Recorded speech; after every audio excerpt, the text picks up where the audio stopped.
Hi, my name's Nick Miller, and today I'm talking with you about the five dysfunctions of a team. Okay, so why would we talk about the five dysfunctions of a team? Sounds a little bit negative. And the answer is, or the rationale is that to get a team to become more functional and reach the point where they have attention to results, we need to, first of all, establish the base pillars that will actually increase the level of functionality in the team. Okay, so that's all very fine, but then how do we do that? And the answer is, well, we actually first of all have to identify the dysfunction of the team. Okay, so Patrick Lencioni undertook a body of research and discovered and wrote a book called Five Dysfunctions of a Team. Really valuable piece of work. So to create an environment where people have attention to results and they actually are on board with the company direction, we need to first of all set them up or set up the organization so people can play a game they can win. Okay, and we're trying to shift the company culture from an I-based paradigm where it's all about me to a we-based paradigm where people work collaboratively with each other in order to get to the result. Okay, so a number of things have to happen at the same time to get this culture or cultural norm to play out. Okay, and then you get velocity and you get a stronger brand delivery and all the good stuff. Okay, so we're trying to make the shift from a me-based culture to a we-based culture. Okay, and to have a motivated team, we need to first of all have team functionality. Right. So if you haven't got that, then you're not going to get to the second point, which is understanding, or the people understanding, that it's more about the big picture than their personal self-preservation. Okay, so if we haven't got that, we're not going anywhere. And people need to be able to see the strategy and see their part in the strategy, in the direction of the business. So we need to have an actual strategy that we're working towards. And people need to see visible progress against the strategy or their work in line with the strategy. So they actually need to have KPIs or visible dashboards or some way of noticing or being able to acknowledge that their work is not all just about their work and just about making money for the employer, but or the corporate or whoever it may be, the leader. It's actually about contributing to the forward progress of the organization. Okay, so how does five dysfunctions of a team work? Well, the first dysfunction is lack of trust. And did you ever notice that different people have different behavioral styles? Okay, so some people are more methodical and systematic. Some people are more dominant and they talk first and listen second. Some people listen first and talk second. Some people are more analytical. Some people are better people than, say, the analytical people. Some people, and people do have behavioral traits that cross over between being analytical and systematic or caring and nurturing. So people do have behavioral styles with two or more traits, but generally there's one dominant trait. Okay, so I'm really talking about DISC, right? And DISC is, or Myers-Briggs, or any combination of them, are generally based on the 4-quadrant model. Okay, so there's dominant, influential, systematic, and compliant in DISC. And really what I'm referring to is that different people are wired differently, okay, and we have strengths in some areas and weaknesses, and vice versa. And what we're trying to do is we're trying to get a team that leverages their strengths, okay, and everybody's wired different, and we need to actually understand each other's different strengths and weaknesses and leverage the strengths of each other to get a better result collaboratively or collectively. Okay, so I'm not going to talk too much about behavioral styles, but what you need to know in building a team is that everybody's wired different, and understanding each other's different behavioural styles is a massive contributor to increasing the level of trust, or the base level of trust in an organisation. Okay, so that's the first thing. Once people are comfortable with each other's different behavioural styles, and they get that some people are more analytical and some people are snappy in the morning before they've had their coffee, and then they're your best friend in the afternoon when they're having a glass of wine with you on a Friday afternoon, for argument's sake. It depersonalises the argy-bargy or the angst that people have towards each other. Okay, so they just become comfortable and they can sort of drop their guard a little bit. Once that's happened, then we need to actually naturally move to the next step. And in the next stage, what we're trying to do is we're trying to get more robust, productive conflict happening. Okay, so there is a version of unproductive conflict, which is talking over each other,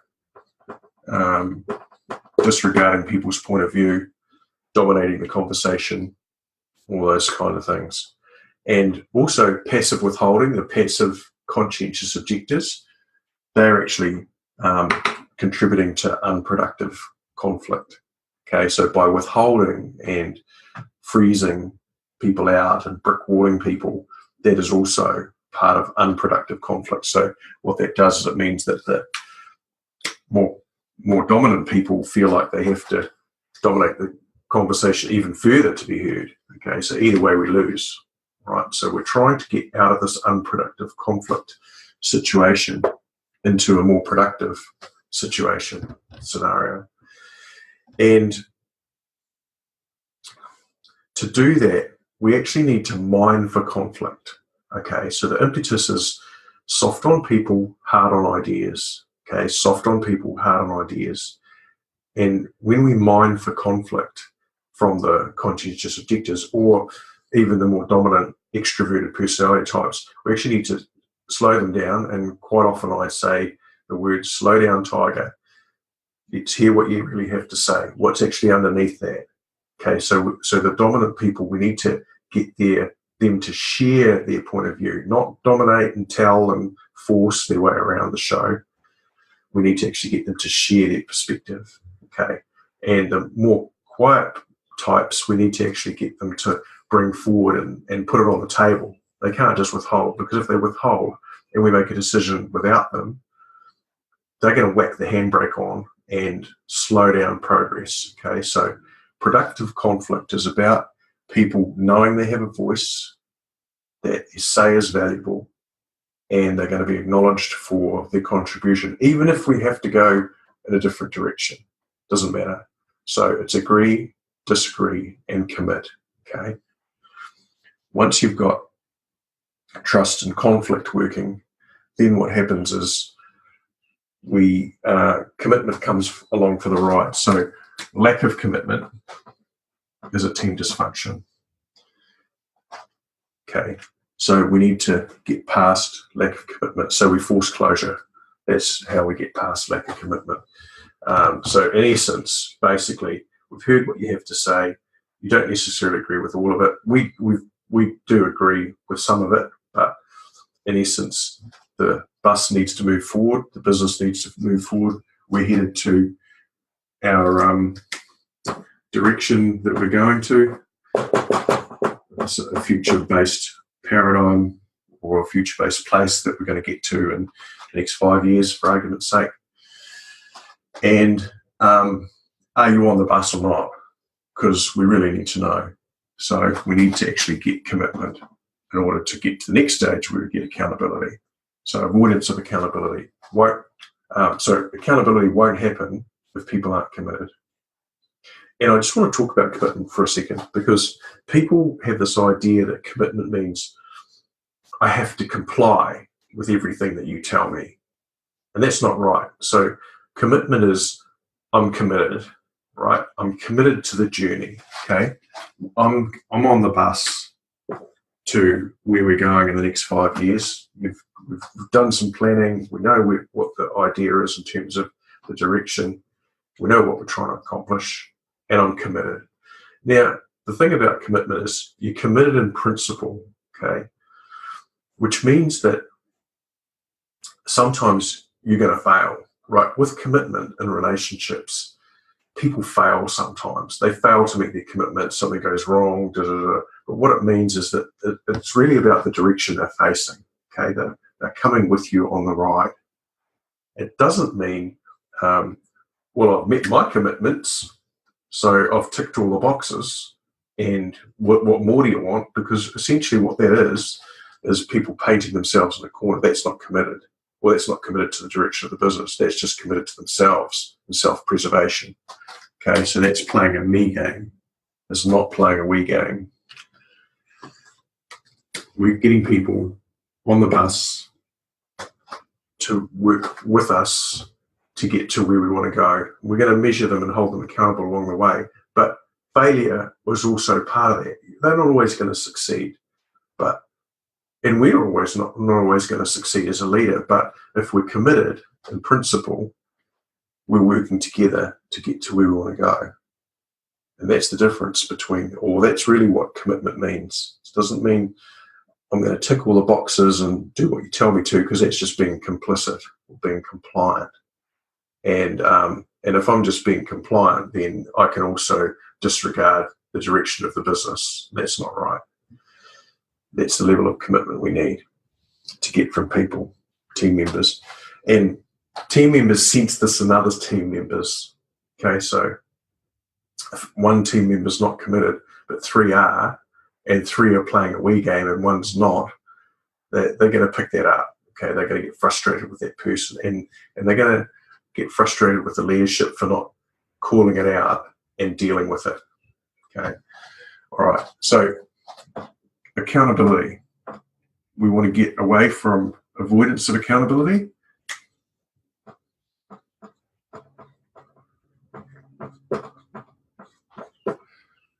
And we want to get accountability to happen cross-collaterally, so sideways. Okay, so accountability is like, I'm trying to work towards meeting my objectives. I won't always get there necessarily, but I'm working towards it actively, proactively. Okay, and I'm willing to be accountable for not reaching my target.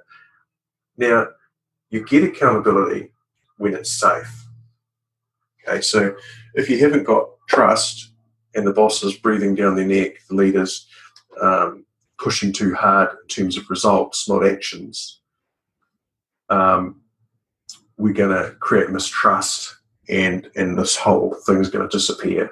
Okay, so and you're back into Groundhog Day, where you're pushing hard and getting no results. People aren't thinking for themselves; they become demoralised.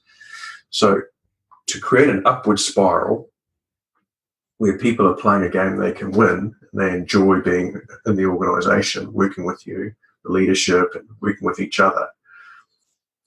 That's a self-fulfilling prophecy, by the way. To create this environment, we need to, first of all, make sure it's safe. And then finally, we get to attention to results. So that's what we're really after, is attention to results, okay? And the thing about this is it's permanent, okay? So if we can instill this in our organisation as a cultural norm, it's permanent. So you don't have to constantly be at the bottom of the cliff, ambulance at the bottom of the cliff, fixing things that are broken, okay? So the culture will take a life of its own, and it will mend itself as it goes along. All right, okay, so this is how to create a motivated team. So first of all, motivated team. We have now got a functional team that we understand the principles. We've done some work with them. We've spent some time with them. We've worked our way through processes that get people to work collaboratively. We've implemented measures to hold people accountable towards the direction we're headed in. We're not demoralising them, undermining them, and they're not demoralising and undermining each other. And no character assassinations or anything like that. We're now in an organisation that has positive vibe and a culture that has attention to results. Okay, and when we've got this, and they understand what the big picture is, and that it's about the big picture, not personal self-preservation, and they can see the strategy and their visible progress against the strategy, then you have the foundation or the bones for an organization where people are playing a game they can win. By default, you win. Thanks for listening. Cheers.